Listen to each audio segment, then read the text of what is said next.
Welcome to our channel. If you need to verify your Coursera account, follow these step-by-step instructions to complete the verification process successfully. Step 1. Open your preferred web browser and go to the Coursera website. Log in using the email address and password associated with your account. Step 2. Click on your profile icon or account settings, typically located in the top right corner.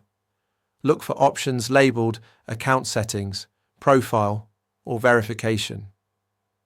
Step 3. Find the Verification section within your account settings. Click on Verify Account or Start Verification to begin the process. Step 4. Check your email inbox for a verification message from Coursera.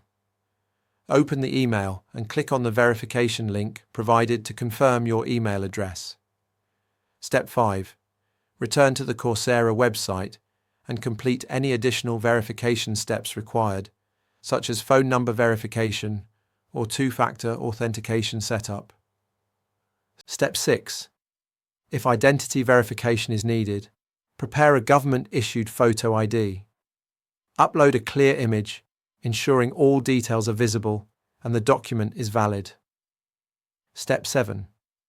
Follow all on-screen prompts to provide any additional information requested by Coursera. This may include personal details, profile information, or security questions. Step 8. Wait for the verification process to complete. Check your account dashboard to confirm your verification status shows as verified or active, and verify that all features are now accessible. Don't forget to like this video and subscribe to our channel.